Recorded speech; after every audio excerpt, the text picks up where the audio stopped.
Radio. Rahim here with Stephen Espinoza. We're in Los Angeles on the final tour stop for Deontay Wilder versus Tyson Fury, a fight that at some point just seemed to happen by osmosis. Obviously, no big fight like that comes together quite that simply. But how easy was it making this fight in comparison to how difficult it was not making the Joshua fight?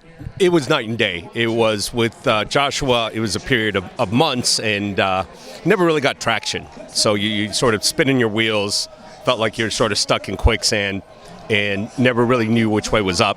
But Fury happened really quickly, came together a couple weeks before his August 18th fight, got everything in shape, then waited for him to take care of business. He had a couple things that he wanted to take care of after, and then here we are. In contrast to the Joshua-Wilder fight and now Fury-Wilder actually happening, a lot of things in boxing are seeming to happen overnight. So many people were shocked by the fact that HBO announced that they're out of the business. By 2019, we won't be seeing HBO boxing any longer. The rivalry between HBO and Showtime is so storied and so long. When you heard that news, I'm sure you heard it before I did, but when you heard it, what was your first thoughts about how that changes the landscape of boxing, your relationship with HBO? Well, the first thought was really for the people that you and I know. I mean, because it's not just a company; it's it's made up of people and people who are committed to the sport and who care about the sport. And there's a lot of guys that you don't see on camera that are going to be affected by them getting out of the business. So the first thing is, look, there are a lot of talented people there. I'm sure they're going to find new roles and new places. But that was sort of the first thing I thought of, is that there are some really passionate people, really talented people over there about boxing. Now, for the sport as a whole, look, I think in the long run, sure, you're going to be watching boxing in maybe different places, but there's more than enough other entities that are stepping in to take their place, whether it be, Fox or ESPN or others. So it's a really hyper-competitive market. It's arguably, even with HBO out of it right now, it's arguably more competitive now in the U.S. than it's been in a long, long time. So I think the competition doesn't really change. Well, it's interesting you bring that up because it hadn't been for such a long, long time that you could find boxing on so many networks, and so many networks thought it wasn't profitable, wasn't worth the sponsorship, couldn't be had. And I'm curious, as there's a raging debate online, as there always is, but in this case, it's about what brought about, if you would, the demise of HBO boxing. What do you think changed about the market that took HBO out of the game? Well, I'm not privy to all the information that went into their plans. I mean, the one piece of it that didn't make sense to me, and again, I don't know what their subscriber surveys say or their business says, but there was sort of an implication in that maybe boxing had lost some of its luster, that they were getting out because boxing didn't hold value. That couldn't be further for the truth from us. I mean, it drives business for us. It is very popular, as popular as it's ever been with our subscribers. We're not going anywhere. If anything, you've seen us commit even more and more over the last couple of years, and I think that's going to continue in the near term as well. So I'm not sure whether it was sort of losing some key talent, to us, whether it was, Aram taking his business over to ESPN. It's probably 100 different things all adding up.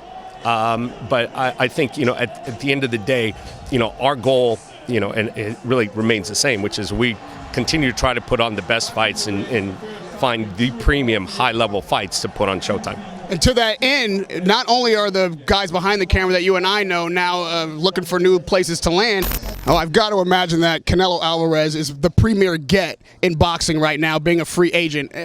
Talk to me about how Showtime puts itself in that running, and are you pursuing that guy and others? Yeah, I mean, if you're in boxing, of course you're going to be interested in Canelo, Golovkin, even guys like younger guys like Bivol. There's a lot of talent over there, so there's been a lot of conversations. I don't think any of those guys is sort of going to jump into anything right away. We've expressed our interest. We're not really going to play it out in the media, but made the calls. They know we're interested, and I think our value is obvious. I mean, for the guys like Golovkin and Canelo, we're really the only platform with a proven pay-per-view track record and a great track record in that. We've also got a really deep pool of stars and potential opponents, no matter what the weight class, whether it's Bivol or Golovkin or Canelo.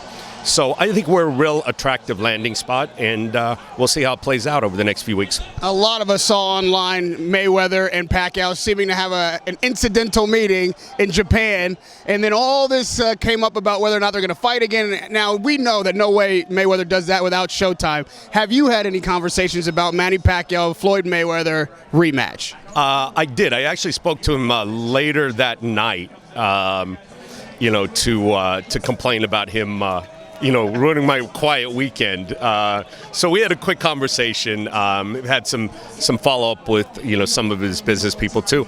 It's very real. It's not close enough now to say, like, it's definitely happening, it's happening on this date, but he's serious. I mean, I understand why people maybe questioned it because of the way in which that viral video happened, but Floyd doesn't, play around. When he says, I'm going to do something, he's generally going to do it. In this case, he's very serious about a rematch with Pacquiao. And lastly, on fighter acquisition, we just saw Anthony Joshua fight on DAZN. It seems like a successful broadcast, but it's strange. Like, I can't imagine that he lives on a streaming platform. So assuming that he does want to move to pay-per-view, television type boxing production, how close are you guys to getting him back into the stable? And if not, where does HBO or Showtime Boxing go in the heavyweight division without Joshua? It's a good question. I think it's a strange choice at this point in his career, because it's a critical point in terms of his U.S. visibility. And quite honestly, from my perspective, if I'm advising him, I'm certainly not saying go on a brand new streaming platform at this critical point in his career. I think he's giving up really valuable visibility and awareness. I think the awareness of that fight, which was a good fight, on paper and in the ring, just was nowhere near where it should have been. And I don't think the viewership was anywhere near where it should have been either. So look, where he goes going forward, unclear. I'm not exactly sure how long a deal that he made. We're certainly going to reach out to Eddie. Eddie's in a little bit of a strange position because, he's advising Joshua as well as trying to build his own business through DAZN. So it puts everything in sort of this, strange juxtaposition. But, same thing. We're going to express our interest. We're going to let everyone know the value that we bring to the table. And I think the right decision would be for Joshua to be on Showtime and continue to build his career in the way that we've built other careers. Before I let you run up on that stage, 2019 April, give me a percentage. How likely do you think we get Wilder, Joshua, assuming Wilder takes care of his business in December, on Showtime? Give me a percentage. Well, if Eddie is serious for what he, with what he means, if he's a man of his word, meaning that he's got to have a signed contract in his hand before December 1, then I'd say, 0%, because I don't see either Deontay or Tyson being interested in negotiating and signing an agreement before December 1. Just the same way we heard from the Joshua side that once he got closer to his fight, he was not going to negotiate and sign an agreement. So I'm not sure where that comes from. I don't know why December 1 is a deadline for an April fight. I mean, it just seems like creating an artificial obstacle where there doesn't need to be one. But if Eddie means that, if he's really serious about that, then I think that's really is going to prevent either of these guys, whoever wins, from fighting Joshua in April. Well, I don't know if congratulations are in order, but I feel like with HBO stepping outside the game and Showtime being here in this moment in heavyweight boxing, congratulations, Stephen Espinoza. Good to see you, It's a pleasure to always talk to you.